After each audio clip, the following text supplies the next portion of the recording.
Bonjour à tous, j'espère que vous allez bien.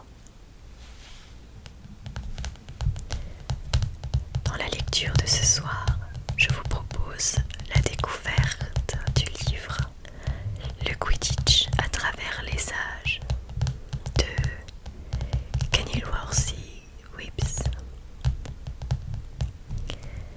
Si vous aimez le Quidditch, vous découvrirez certainement beaucoup de choses à son sujet. Ce livre est la propriété de la bibliothèque de l'école Poudlard, avec la liste des personnes qui l'ont emprunté.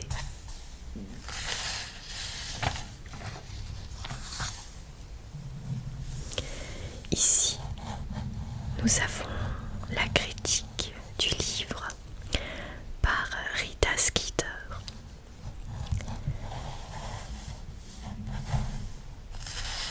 Cachons qu'elle n'est pas très bonne. Et nous avons aussi une préface d'Albus Dumbledore. L'auteur du livre, Kenilworthy Whipps, est un expert renommé en matière de Quidditch et, dit-il, un fanatique de ce sport. Il est l'auteur de nombreux ouvrages consacrés au Quidditch, notamment Les merveilleux Wigtown Wanderers, Il volait comme un fou, une biographie de Dai Llewellyn, surnommé le Dangereux, et Battre contre les cognards, une étude des stratégies de défense dans le jeu de Quidditch. Kenny Wisp partage son temps entre sa maison du Nottinghamshire et le stade, quel qu'il soit. Dans ses moments de loisirs, il se consacre au tric-trac, à la cuisine végétarienne et à sa collection de balais anciens.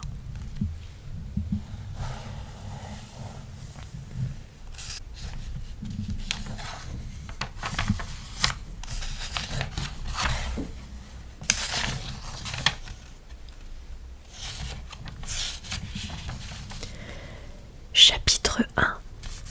L'évolution du balai volant. Aucun sortilège n'a encore jamais permis à un sorcier de voler sous sa forme humaine sans l'aide d'un objet. Les quelques animagies capables de se transformer en créatures ailées peuvent se déplacer dans les airs, mais ils sont très rares.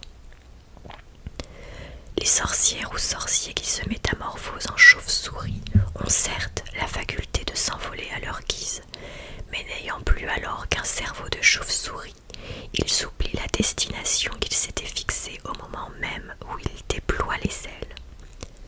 La lévitation, bien sûr, est très répandue, mais nos ancêtres ne pouvaient se contenter de s'élever d'1 mètre ou 2 au-dessus du sol. Ils étaient plus ambitieux. Ils voulaient parvenir à voler comme les oiseaux, sans toutefois s'infliger le désagrément de se doter de plumes. Nous sommes tellement habitués de nos jours à ce que chaque maison de sorciers britannique comporte au moins un balai volant que nous prenons rarement la peine de nous interroger sur la présence d'un tel objet. Mais pourquoi donc l'humble balai est-il devenu le moyen de transport légal le plus répandu dans le monde de la sorcellerie? Pourquoi nous, occidentaux, n'avons-nous pas adopté le tapis volant si apprécié par nos frères d'Orient? Pourquoi n'avons-nous pas créé des tonneaux volants, des fauteuils volants, des baignoires volantes? Pourquoi le balai? Conscients du fait que leurs voisins moldus chercheraient sans nul doute à exploiter leur pouvoir s'ils en connaissaient toute l'étendue, sorcières et sorciers s'efforçaient de rester entre eux bien avant que le code international du secret magique ait été mis en application. S'ils devaient posséder chez eux un objet leur permettant de voler, il fallait nécessairement choisir quelque chose de discret, qui soit facile à dissimuler. Le balai était idéal pour cela. Il n'était pas nécessaire de justifier ou d'expliquer sa présence si des moldus le remarquaient. Il était simple à transporter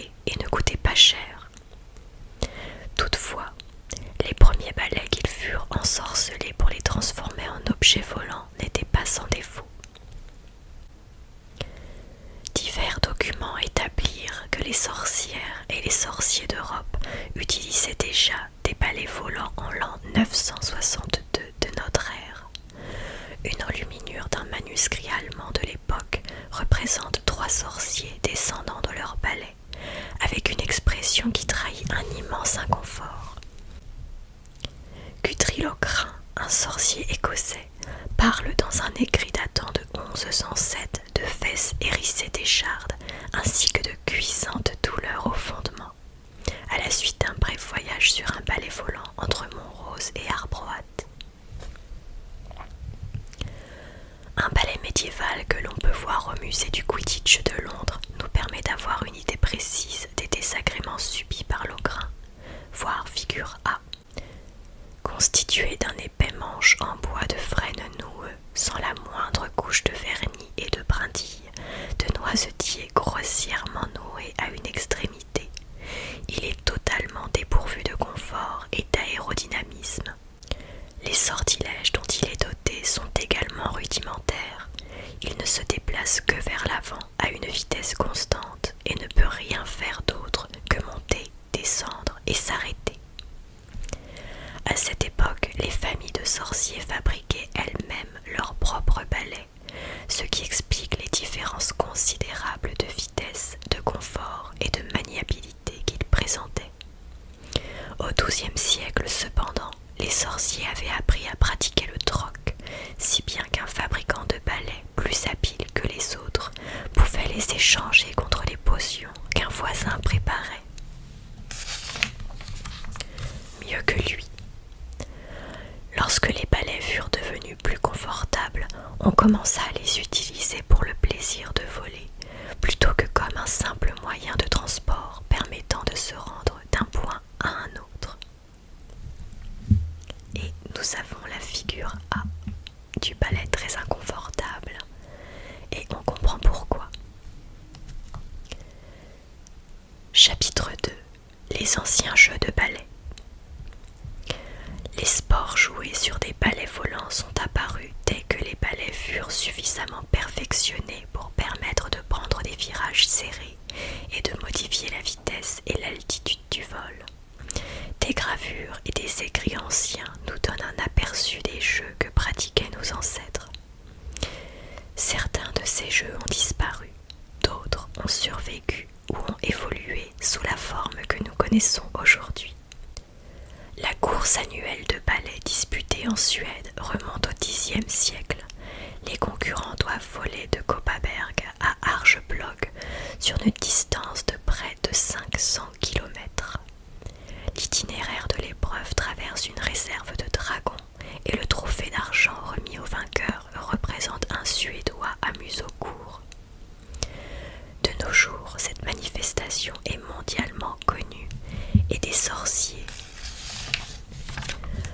de toute nationalité se rassemblent chaque année à Kopparberg pour encourager les concurrents, puis transplanent à Arjeplog pour féliciter ceux qui ont survécu.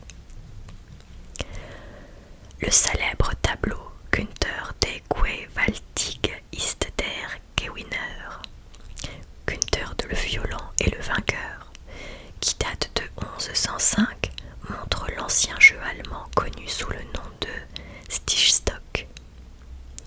Au sommet d'un mât de 6 mètres de hauteur était fixée une vessie de dragon préalablement gonflée que l'un des joueurs en vol sur son balai avait pour tâche de protéger. Le gardien de vessie était lui-même attaché au mât par une corde passée autour de sa taille, qui lui permettait de s'éloigner d'une distance de 3 mètres maximum. Les autres joueurs volaient à tour de rôle en direction de la vessie pour essayer de la percer avec le manche de leur balai dont l'extrémité était taillée en pointe.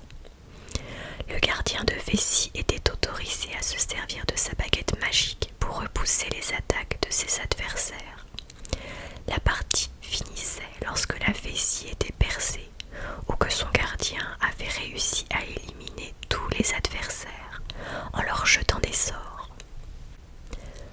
Il arrivait également que le gardien s'effondre épuisé, donnant ainsi la victoire au camp opposé. Le Stichstock a disparu au XIVe siècle. le jeu d'un gingin qui était le plus apprécié, fournissant le thème de nombreuses ballades irlandaises. Le légendaire sorcier Fingal l'intrépide était, disait-on, un champion de ce sport. L'un après l'autre, les joueurs prenaient le dôme, c'est-à-dire la balle. Il s'agissait en fait d'une vessie de chèvre, et fonçaient sur leur balai à travers une suite de tonneaux enflammés, fixés à bonne hauteur sur de longs pieux. Chaque joueur devait lancer le dôme à travers le dernier tonneau. Celui qui parvenait à le faire dans le temps le plus court et sans avoir pris feu en chemin était déclaré vainqueur. L'Écosse fut le berceau de ce qu'on peut, sans doute, considérer comme le jeu de balai le plus dangereux, le Greaotsean. Ce jeu est décrit dans un poème tragique écrit au XIe siècle en langue gaélique et dont la première strophe peut se traduire ainsi. Ils sont 12 assemblés, des hommes forts et fiers, leurs chaudrons attachés, prêts à prendre les airs. La corne a retenti, ils volent vers les cieux, mais la mort se prépare à frapper 10 d'entre eux. Les joueurs de Greaotsean portaient chacun un chaudron attaché sur la tête, au son d'une corne ou d'un tambour, près d'une centaine de rocs et de pierres ensorcelées, maintenus dans les airs à une trentaine de mètres au-dessus du sol, se mettaient à tomber. Les joueurs de Greaotsean fonçaient alors sur leurs balais pour essayer d'attraper dans leur chaudron le plus grand nombre possible de pierres. Considéré par de nombreux sorciers écossais comme la suprême épreuve du courage et de la virilité, le Greaotsean connut une immense popularité au Moyen-Âge, malgré le grand nombre de morts qu'il provoquait. Ce jeu devint illégal en 1662, et bien que Magnus MacDonald, surnommé Tête à Bosse, ait mené dans les années 1960 une campagne pour son rétablissement, le ministère de la Magie a toujours refusé de lever cette interdiction. Le Shoonbumps, ou Virenvol, était très populaire dans le comté du Devon, en Angleterre. Il s'agissait d'une forme de joute rudimentaire, le seul but du jeu étant de faire tomber de leur balai le plus grand nombre possible d'adversaires. Le dernier joueur qui restait en vol était déclaré vainqueur. Le saut de buisson est né dans le comté du Herefordshire. Comme le Stichstock, il se jouait avec une vessie gonflée, généralement une vessie de porc. Les joueurs s'asseyaient sur le manche dans la position inverse de celle qu'on connaît habituellement et se renvoyaient la vessie par-dessus une haie à l'aide du faisceau de brindilles de leur balai. Celui qui ratait la vessie donnait un point à son adversaire. Le premier joueur à atteindre 50 points rapportait la victoire. Le saut de buisson se joue encore en Angleterre, mais il n'a jamais connu la faveur d'un très large public. Le Shoonbumps, lui, ne subsiste que comme un jeu d'enfant. En revanche, le sport créé initialement dans les marais de Guerditch allait devenir le plus populaire dans le monde de la sorcellerie.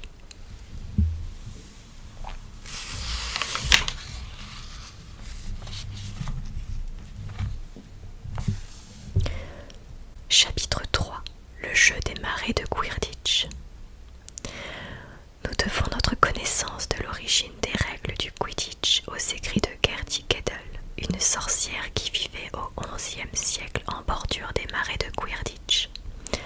Fort heureusement pour nous, Gertie Keddle tenait un journal aujourd'hui conservé au musée du Quidditch de Londres. Les extraits que nous reproduisons ci-dessous ont été transcrits en langue moderne à partir du texte original, rédigé dans un saxon à l'orthographe défaillante. Mardi, chaud. Ces maudits rustres venus de l'autre côté des marais ont repris leur jeu stupide sur des balais volants. Une grosse boule de cuir est tombée dans mes choux.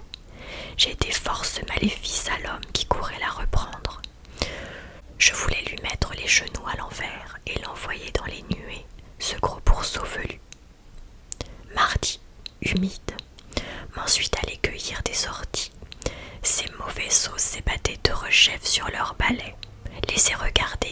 attachés à couvert d'un roc.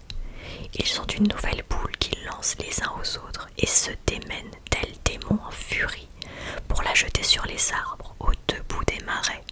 Quelle grande niaiserie en vérité. Mardi, venteux, Gwenog est venu boire une tisane d'ortie, puis m'a invité à voir une chose propre à nous esbaudir. Et nous voilà bientôt devant Cézanne, tout occupés à leur jeu. Ce gros sorcier écossais qui vit sur la colline était là. Et nous, ils sont maintenant de lourdes pierres qui volent autour d'eux en essayant de les jeter à bas de leurs balais. Hélas, nul n'est tombé lorsque je regardais. Gwenog m'a dit qu'elle-même jouait souvent à ce jeu et s'en amusait fort. Suis retournée à mon logis en grand déplaisir.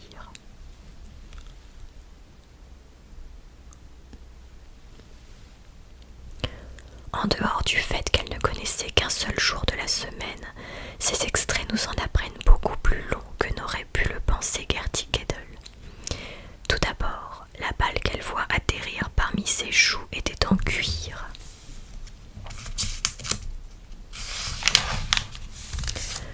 Tout comme le soifle moderne. Sans nul doute, la vessie gonflée qu'on utilisait dans les jeux de ballet de l'époque devait être très difficile à lancer avec précision, notamment les jours de grand vent. Ensuite, Gertie nous précise que les joueurs essayaient de jeter la balle sur les arbres aux deux bouts des marais. Il s'agit apparemment d'une façon primitive de marquer des buts. Enfin, elle nous donne un aperçu de ce qu'étaient les ancêtres des cognards. Il est également très intéressant d'apprendre qu'un gros sorcier écossais était présent. Pouvait-il s'agir d'un joueur de Creodzéan? Était-ce lui qui avait eu l'idée d'ensorceler de lourdes pierres pour les faire voler dangereusement au-dessus du terrain, s'inspirant ainsi des rocs utilisés dans le jeu de son pays natal? On ne trouve plus aucune allusion au sport pratiqué dans les marais de Quidditch jusqu'au siècle suivant, où un sorcier du nom de Goodwin Quinn prend la plume pour écrire à un cousin norvégien prénommé Olaf. Knin habitait le comté du Yorkshire, ce qui montre à quel point ce sport s'était répandu à travers tout le royaume au cours des 100 années qui suivirent le premier témoignage de Gertie Keddle. La lettre de Knin était conservée dans les archives du ministère norvégien de la magie. Nous la reproduisons dans une traduction en langage moderne. Cher Olaf, ta santé est-elle bonne? Pour moi, je me porte tel un charme, mais Cunhilda est frappée d'une dragoncelle qui répand moult verrues sur son corps. Nous avons eu de grands amusements à une partie de Quidditch samedi dernier, mais la malheureuse Cunhilda, qui était affligée par son mal, ne pouvait jouer comme pourchasseur, et il fut demandé à Radulf le forgeron de prendre sa place. L'équipe d'Ilkley a montré vigueur et adresse, mais n'était pas de notre force, car nous étions grandement préparés et avons marqué pas 42 fois. Un cognoir a heurté Radulf à la tête par la faute du vieil Huga, trop lent à brandir sa massue. Les nouveaux tonneaux où l'on marque les points ont fait bel usage. Ils étaient 3 attachés sur des pieux à chaque extrémité. Ouna, à l'auberge, nous les avait donnés et nous a ensuite régalés d'hydromel sans délier notre bourse, pour la raison que nous étions victorieux. Un léger courroux a saisi Cunhilda à mon retour si tardif. J'ai eu à me protéger de quelques rudes maléfices et mes doigts sont maintenant revenus sur ma main. J'envoie cette missive par mon meilleur hibou avec l'espérance qu'il arrive jusqu'à toi. Ton cousin, Goodwin.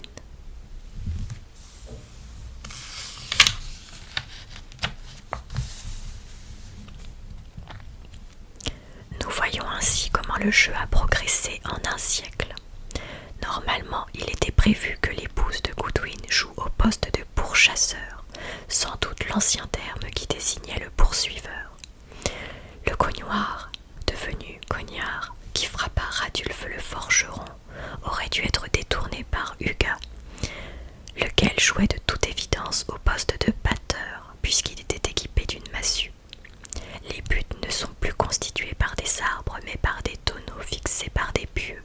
Toutefois, il manque encore un élément essentiel, le vif d'or. L'apparition de la 4e balle du Quidditch ne remonte qu'au milieu du XIIIe siècle et se produisit d'une manière bien étrange. Chapitre 4. L'apparition du vif d'or. Depuis le début du XIIe siècle, la chasse au vivet était très répandue dans le monde des sorciers. Le vivet doré, voire figure B, est aujourd'hui une espèce protégée, mais à l'époque c'était un oiseau commun dans le nord de l'Europe, bien qu'il fût très difficile à détecter par les moldus en raison de son exceptionnelle aptitude à se cacher et de l'extraordinaire vitesse de son vol. La taille minuscule du vivet, alliée à sa remarquable agilité en vol et à sa faculté d'éviter les prédateurs en faisant un gibier très difficile à attraper, et ceux qui parvenaient à le capturer en tiraient d'autant plus de prestige. Une tapisserie du XIIe siècle conservée au musée du Quidditch montre un groupe de sorciers partant à la chasse au vivet. Dans la première partie de la tapisserie, certains chasseurs sont équipés de filets, d'autres utilisent des baguettes magiques, d'autres encore essaient d'attraper l'oiseau à main nue. Une des scènes représentées montre que le vivet était souvent écrasé par le chasseur. Dans la dernière partie de la tapisserie, on voit le sorcier qui a réussi à capturer sa proie recevoir un sac d'or. La chasse au vivet était, à bien des égards, contestable. Tout sorcier de bon sens ne peut que déplorer la destruction, au nom du sport, de ces petits oiseaux paisibles. Par surcroît, la chasse au vivet se pratiquait en plein jour et augmentait de ce fait, plus que toute autre activité extérieure, les risques que des moldus aperçoivent des palais volants. Le conseil des sorciers de l'époque fut cependant incapable de modérer l'enthousiasme suscité par ce sport. En vérité, il apparaît que le conseil lui-même n'y voyait pas grand mal, comme nous allons le constater. La chasse au vivet finit par croiser le chemin du Quidditch en 1269, lors d'une partie à laquelle assistait le chef du conseil des sorciers en personne, Barberus Bragg. Nous le savons grâce au témoignage adressé par Dame Modestie Rapnot du Kent à sa sœur Prudence d'Aberdeen. Cette lettre se trouve également au musée du Quidditch. Selon Dame Rapnot, Bragg avait apporté à la partie de Quidditch un vivet enfermé dans une cage en annonçant qu'il offrirait une récompense de 150 galions aux joueurs qui parviendraient à attraper l'oiseau au cours de la rencontre. Laissons à Dame Rapnot le soin de raconter la suite. Tous les joueurs s'envolèrent du même élan sans s'occuper du soifle, mais se protégeant des cognoirs. Les deux gardiens abandonnèrent leur panier pour se joindre à la chasse. L'infortuné vivet filait d'un côté et d'autre en grands efforts pour s'enfuir, mais la foule des sorciers l'empêchait de s'éloigner en lui lançant des sortilèges de repoussement. Tu n'ignores pas, Madame Prou, ce que je pense de la chasse au vivet et quelle furie je deviens quand le courroux me prend. J'ai accouru au milieu du terrain et poussé fort ce clameur. Chef Bragg, c'est grande injustice qu'on laisse libre le vivet et que le noble jeu de Quidditch commence, car c'est pourquoi nous sommes venus.